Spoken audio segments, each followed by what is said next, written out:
नमस्कार दोस्तों, स्वागत है आपका आज के मुख्य समाचार में, जिसमें सबसे पहली और बड़ी खबर में आपको बताएंगे कि भारत अमेरिका टैरिफ डील पर राहुल गांधी का केंद्र सरकार पर हमला, कहा ट्रंप के आगे झुक जाएंगे पीएम मोदी। खबर में आगे जिक्र होगा कि कांवड़ यात्रा नेम प्लेट विवाद पहुंचा सुप्रीम कोर्ट, हिंदू संगठनों की मनमानी गतिविधियों पर रोक लगाने की गुहार। खबर में आगे जिक्र होगा कि बिहार में अपराधी बेकाबू, सीएम बेहोश और थके हुए अधिकारी चला रहे सरकार, तेजस्वी यादव का बयान। आगे आपको बताएंगे कि लालू यादव 13वीं बार बने आरजेडी के राष्ट्रीय अध्यक्ष, बताया किस आधार पर मिलेगा प्रत्याशियों को टिकट। और इसी के साथ आगे जिक्र होगा कि 9 जुलाई को सभी प्रखंडों में कांग्रेस करेगी चुनाव आयोग के खिलाफ प्रदर्शन। दोस्तों, हर एक खबर की गहराई में आपको ले जाएंगे, लेकिन उससे पहले आपसे निवेदन की वीडियो कीजिए लाइक और चैनल को सब्सक्राइब करके बेल आइकन दबाकर कमेंट में लिखिए जय हिंद। रुक करते हैं सबसे पहली और बड़ी खबर की तरफ। भारत अमेरिका टैरिफ डील पर राहुल गांधी का केंद्र सरकार पर हमला, कहा ट्रंप के आगे झुक जाएंगे पीएम मोदी। जी हां दोस्तों, लोकसभा में नेता प्रतिपक्ष राहुल गांधी ने वाणिज्य एवं उद्योग मंत्री पीयूष गोयल की एक टिप्पणी पर दावा किया कि अमेरिकी राष्ट्रपति डोनाल्ड ट्रंप की व्यापार शुल्क संबंधी समय सीमा के सामने प्रधानमंत्री नरेंद्र मोदी आसानी से झुक जाएंगे। वाणिज्य एवं उद्योग मंत्री गोयल ने शुक्रवार को कहा था कि भारत समय सीमा के आधार पर कोई व्यापार समझौता नहीं करता है और अमेरिका के साथ प्रस्तावित व्यापार समझौते को तभी स्वीकार करेगा जब यह पूरी तरह अंतिम रूप ले लेगा, ठीक से संपन्न होगा और राष्ट्र हित में होगा। राहुल गांधी ने पीयूष गोयल के इस बयान को लेकर एक्स पर पोस्ट किया। पीयूष गोयल जितना चाहे अपनी छाती पीट सकते हैं, मेरे शब्द पर गौर करें। ट्रंप की शुल्क संबंधी समय सीमा के सामने मोदी आसानी से झुक जाएंगे। अमेरिकी राष्ट्रपति ट्रंप ने भारत से आयात होने वाले उत्पादों पर 2 अप्रैल को 26% का अतिरिक्त जवाबी शुल्क लगा दिया था। हालांकि कुछ दिन बाद ही इसे 90 दिनों के लिए यानी 9 जुलाई तक टाल दिया गया था। रुक करते हैं अगली ब्रेकिंग न्यूज़ तरफ। कांवड़ यात्रा नेम प्लेट विवाद पहुंचा सुप्रीम कोर्ट, हिंदू संगठनों की मनमानी गतिविधियों पर रोक लगाने की गुहार। जी हां दोस्तों, कांवड़ यात्रा नेम प्लेट विवाद का मामला एक बार फिर सुप्रीम कोर्ट पहुंच गया है। पिछले साल सर्वोच्च अदालत ने इस मामले में यूपी सरकार के आदेश पर रोक लगा दी थी, जबकि इस साल यूपी सरकार की बजाय हिंदू संगठनों के द्वारा यात्रा के रास्ते में आने वाली दुकान, ढाबा व रेडी पटरी मालिकों की पहचान को लेकर मनमानी गतिविधियां की जा रही हैं। इसके खिलाफ सर्वोच्च अदालत में आवेदन दायर हुआ है और ऐसी सभी गतिविधियों पर रोक लगाने का निर्देश यूपी, उत्तराखंड, दिल्ली और मध्य प्रदेश को जारी करने की मांग की गई है। वकील नरेंद्र मिश्रा के माध्यम से मोहम्मद अहमद की ओर से दायर आवेदन में सुप्रीम कोर्ट से मांग की गई है कि यूपी, उत्तराखंड, दिल्ली और मध्य प्रदेश में इस तरह की सभी गतिविधियों पर तत्काल रोक लगाई जाए। रुक करते हैं अगली ब्रेकिंग न्यूज़ की तरफ। बिहार में अपराधी बेकाबू, सीएम बेहोश और थके हुए अधिकारी चला रहे सरकार, तेजस्वी यादव का बयान। जी हां दोस्तों, बिहार की राजधानी पटना में व्यवसायी गोपाल खेमका की हत्या का मामला तूल पकड़ता जा रहा है। शनिवार को आरजेडी नेता तेजस्वी यादव ने मृतक खेमका के परिवार से मुलाकात की और उन्हें सांत्वना दी। मुलाकात के बाद तेजस्वी यादव ने बिहार की एनडीए सरकार पर जमकर निशाना साधा और उन्होंने कहा कि बिहार में अपराधी बेकाबू हो गए हैं, सीएम अचेत और थके हुए हैं और अधिकारी सरकार चला रहे हैं। बिहार विधानसभा में नेता प्रतिपक्ष तेजस्वी यादव ने उद्योगपति गोपाल खेमका की हत्या पर मुख्यमंत्री नीतीश कुमार को आड़े हाथों लिया है। उन्होंने कहा कि मुख्यमंत्री अचेत अवस्था में हैं और बिहार में अपराधी बेकाबू हो चुके हैं। तेजस्वी यादव ने कहा कि आए दिन बिहार में व्यापारियों की सरेआम हत्या की जा रही है। अपराधियों की वजह से बिहार में लोगों में दहशत का माहौल है और वो पलायन करने पर मजबूर हैं।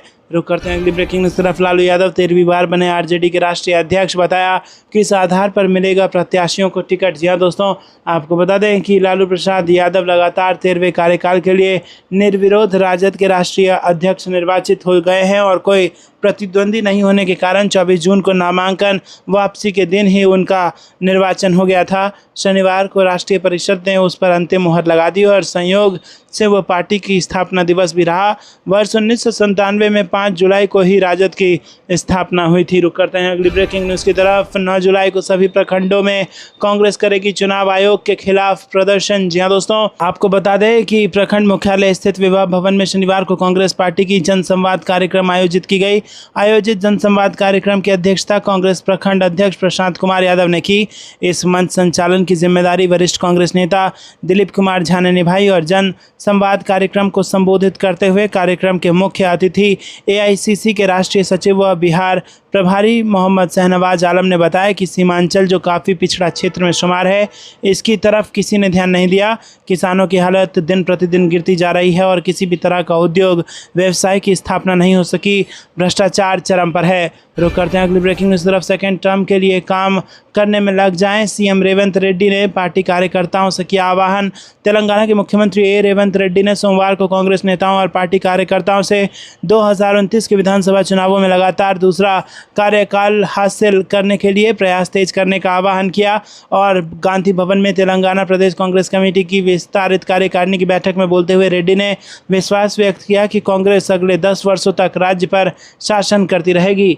रुक करते हैं अगली ब्रेकिंग न्यूज़ की तरफ। मराठी अस्मिता से लेकर सीएम फडणवीस तक ठाकरे बंधुओं ने जमकर चलाए सियासी तीर। जी हां दोस्तों, महाराष्ट्र की राजनीति में बीते कई हफ्तों से ठाकरे बंधुओं के साथ आने की बातचीत तेज हो रही थी।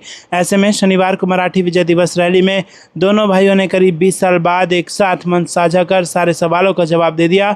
दोनों नेताओं ने मुंबई के वर्ली में एक बड़ी विजय रैली को संबोधित किया। और बता दें कि ये रैली महाराष्ट्र की फडणवीस सरकार की तरफ से स्कूलों में हिंदी को तीसरी भाषा के रूप में लागू करने वाले फैसले को वापस लेने की खुशी में रखी गई थी। रैली को संबोधित करते हुए उद्धव ठाकरे ने कहा कि हम साथ आए हैं और अब साथ रहेंगे। हम मिलकर मुंबई की नगर निगम और महाराष्ट्र की सत्ता में वापसी करेंगे। इस बयान पर वहां मौजूद लोगों ने जोरदार तालियां और नारेबाजी की। उन्होंने आगे कहा कि सरकार जब जब महाराष्ट्र पर हमला करती है मराठी लोग एकजुट हो जाते हैं, लेकिन बाद में फिर आपस में लड़ते हैं। ये बंद होना चाहिए। रुक करते हैं अगली ब्रेकिंग न्यूज़ की तरफ। बिहार में मतदाता पुनरीक्षण को एडीआर ने सुप्रीम कोर्ट में दी चुनौती। ईसी के आदेश को मनमाना बताते हुए कोर्ट से की दखल देने की मांग। जी हां दोस्तों, बिहार में मतदाता सूची के विशेष गहन पुनरीक्षण का मामला अब सुप्रीम कोर्ट पहुंच गया है। ये याचिका एसोसिएशन फॉर डेमोक्रेटिक रिफॉर्म्स यानी एडीआर ने दाखिल की है।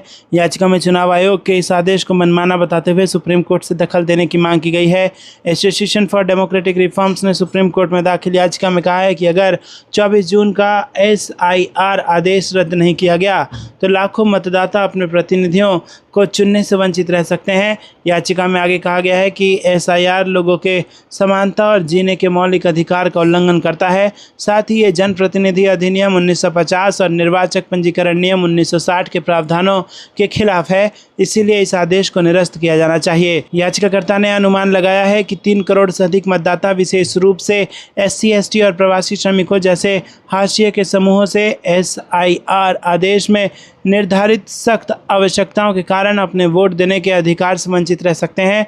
बिहार विधानसभा चुनाव से पहले चुनाव आयोग ने विशेष प्रक्रिया शुरू की है जिसे संक्षेप में एसआईआर कहा जा रहा है। दरअसल स्वतंत्र और निष्पक्ष चुनाव के लिए किसी भी चुनाव से पहले मतदाता सूची को अपडेट किया जाता है, जो एक सामान्य प्रक्रिया है। लेकिन चुनाव आयोग ने इस बार 1 जुलाई से मतदाता सूची की विशेष गहन समीक्षा शुरू कर दी है और इसे लेकर विपक्ष लगातार सवाल उठा रहा है। चुनाव आयोग ने दलील दी थी कि बिहार में मतदाता सूची की गंभीर समीक्षा की ऐसी आखिरी प्रक्रिया साल 2003 में हुई थी और इसी के साथ उसके बाद ये प्रक्रिया फिर से नहीं हो पाई। इसीलिए ये मुहिम ज़रूरी है और इस समीक्षा के लिए चुनाव आयोग ने मतदाताओं के लिए एक फॉर्म तैयार किया है। रुक करते हैं अगली ब्रेकिंग न्यूज़ की तरफ। मध्य प्रदेश कांग्रेस ने बीजेपी सरकार को दी चेतावनी। ओबीसी आरक्षण 27% नहीं हुआ तो होगा बड़ा आंदोलन। जी हाँ दोस्तों, मध्य प्रदेश कांग्रेस अध्यक्ष जीतू पटवारी और नेता प्रतिपक्ष उमंग सिंघार ने राज्य की मोहन यादव सरकार पर अन्य पिछड़ा वर्ग के साथ अन्याय करने का आरोप लगाया और इसके साथ ही उन्होंने ऐलान किया कि कांग्रेस ओबीसी को 27% आरक्षण दिलाने के लिए आंदोलन का रास्ता चुनेगी। पार्टी प्रदेश कार्यालय में प्रदेश अध्यक्ष जीतू पटवारी और नेता प्रतिपक्ष उमंग सिंघार ने संयुक्त संवाददाता सम्मेलन में कहा कि अगर मध्य प्रदेश में 27% ओबीसी आरक्षण तत्काल लागू नहीं हुआ तो कांग्रेस ओबीसी समाज के हित में प्रदेश व्यापी धरना प्रदर्शन, रैलियां, घेराव और जन जागरण अभियान शुरू करेगी।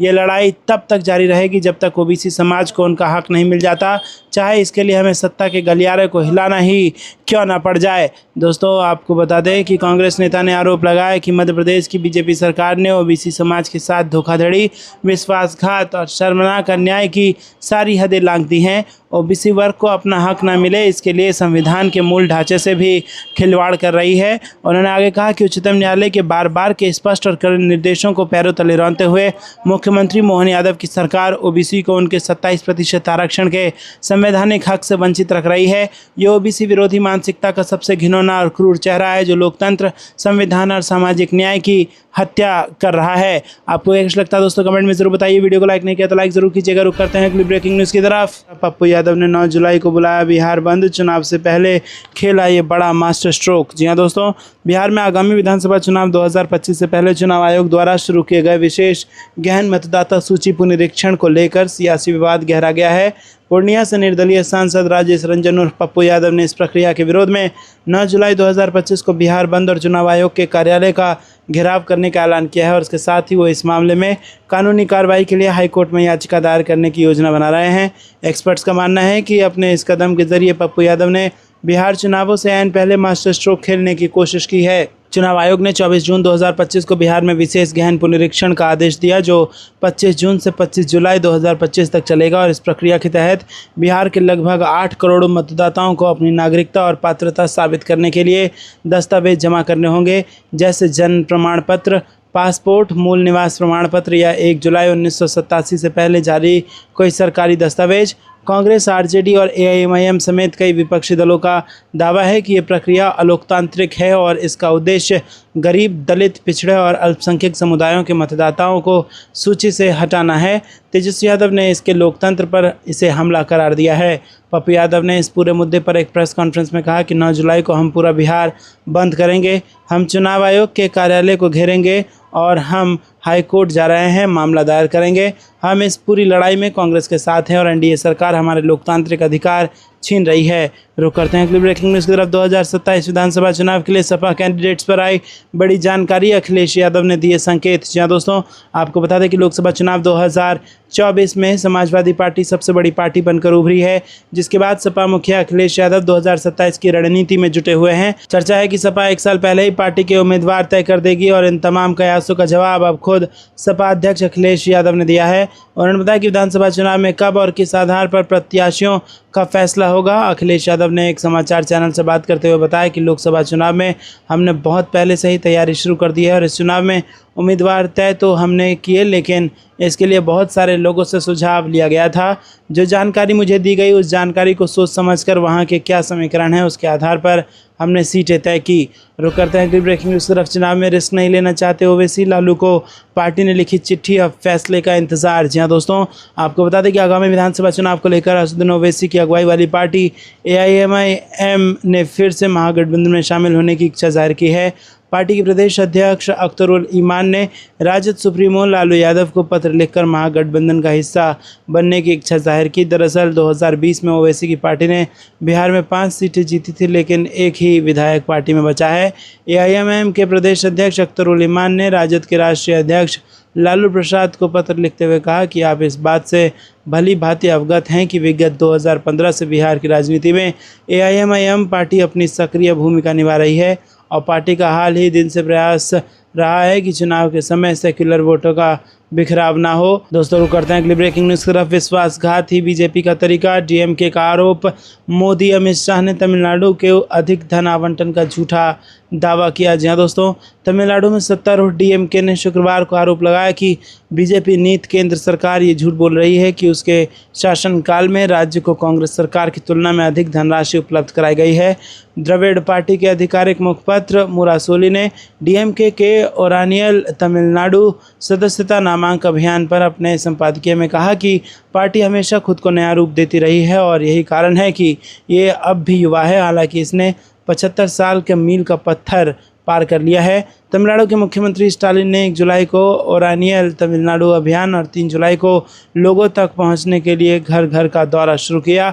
डीएमके अध्यक्ष स्टालिन ने कहा कि ओटीएन में चुनाव अभियान, सदस्यता नामांकन, राज्य सरकार की उपलब्धियां और केंद्र द्वारा तमिलनाडु के साथ किए गए कथित विश्वासघातों को शामिल किया गया है। रुक करते हैं अगली ब्रेकिंग न्यूज़ की तरफ। आगामी बिहार विधानसभा सत्र सत्तारूढ़ एनडीए का आखिरी सत्र होगा, इंडिया गठबंधन की सत्ता में वापसी तय। जी हाँ दोस्तों, आपको बता दें कि कांग्रेस की महिला इकाई ने शुक्रवार को दावा किया कि आगामी बिहार विधानसभा सत्र सत्तारूढ़ राजग का आखिरी सत्र होगा, क्योंकि इस साल के आखिर में होने वाले चुनाव के बाद इंडिया गठबंधन का सत्ता में वापस आना तय है। ये बात अखिल भारतीय महिला कांग्रेस की अध्यक्ष अलका लांबा ने कही, जिन्होंने राज्य की राजधानी पहुंचने पर यहां हवाई अड्डे पर पत्रकारों से संक्षिप्त बातचीत की। लांबा ने कहा कि एनडीए अपने आखिरी विधानसभा सत्र का सामना करने जा रहा है। इंडिया गठबंधन की बिहार में सत्ता में वापसी तय है। राज्य में विधानमंडल का मानसून सत्र 21 जुलाई से 25 जुलाई के बीच निर्धारित है और वर्तमान विधानसभा का कार्यकाल नवंबर में समाप्त हो रहा है। लांबा ने कहा कि सरकार कानून और व्यवस्था के मोर्चे पर बुरी तरह विफल रही है।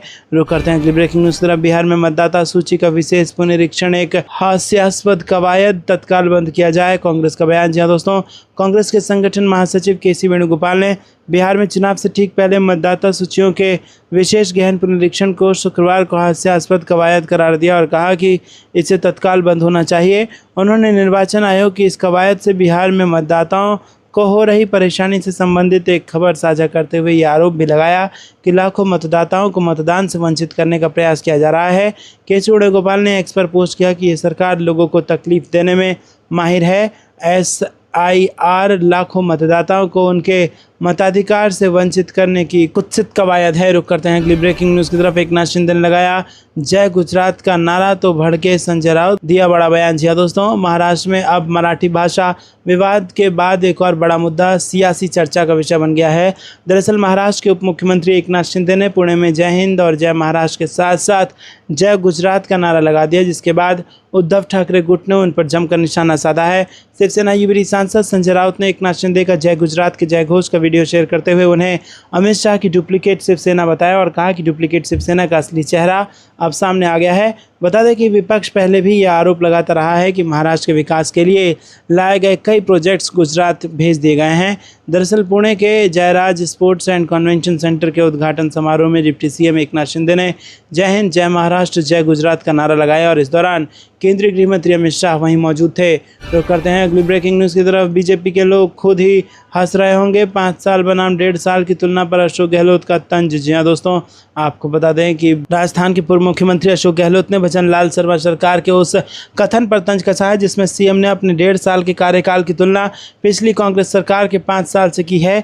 गहलोत ने कहा कि भाजपा की इस तुलना पर तो खुद संघ और पार्टी के अंदर के लोग भी हंस रहे होंगे।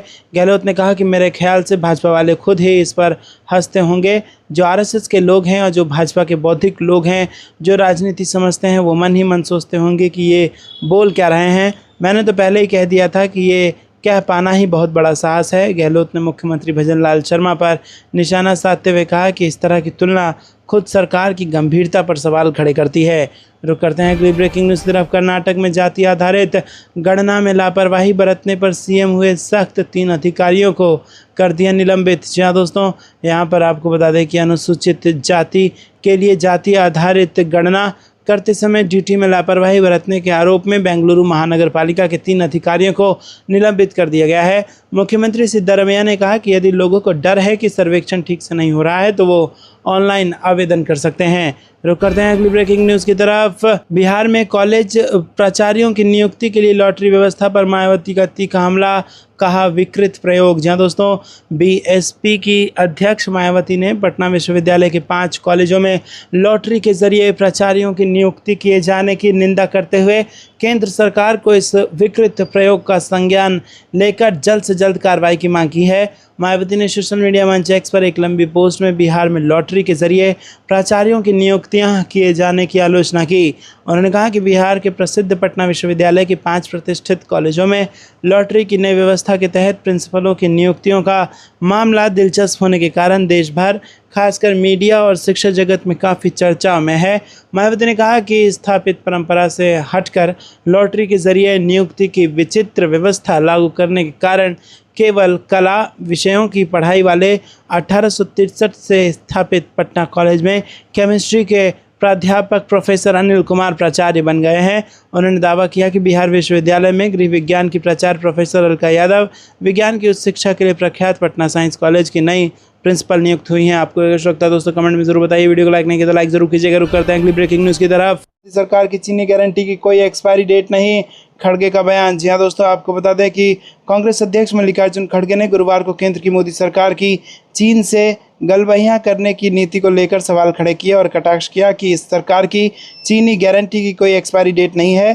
कांग्रेस अध्यक्ष खड़गे ने एक्स पर पोस्ट किया कि प्रिय नरेंद्र मोदी जी, खबरों के मुताबिक चीन ने भारत के निर्माण क्षेत्र से अपने अधिकारी वापस बुला लिए हैं। उन्होंने सवाल किया कि क्या ये सच नहीं है कि मेक इन इंडिया और आत्मनिर्भर भारत पूरी तरह नाकाम। मोदी सरकार ने डोकलाम और गलवान भूलकर चीनी कंपनियों के लिए लाल कालीन बिछाया था और चीनी नागरिकों के लिए वीज़ा जारी करना आसान कर दिया था ताकि PLI योजना में फ़ायदा मिले। क्या ये सच नहीं है कि मोदी सरकार इस पर कोई कदम नहीं उठा रही है और चीनी अधिकारियों ने भारतीय ऑटोमोबाइल उद्योग तक को आधिकारिक नियुक्तियां या सहमति नहीं दी है। रुक करते हैं अगली ब्रेकिंग न्यूज़ की तरफ। नवंबर के बाद JDU दफ्तर बीजेपी का हो जाएगा, न नीतीश रहेंगे CM, न बचेगी JDU, PK का बड़ा दावा। जी हाँ दोस्तों, जनता दल यूनाइटेड के दफ्तर के बाहर लगाए गए PM मोदी के पोस्टर को लेकर जनसुराज के सूत्रधार प्रशांत किशोर ने तंज कसते हुए कहा है कि नवंबर के बाद JDU दफ्तर भी भाजपा का हो जाएगा।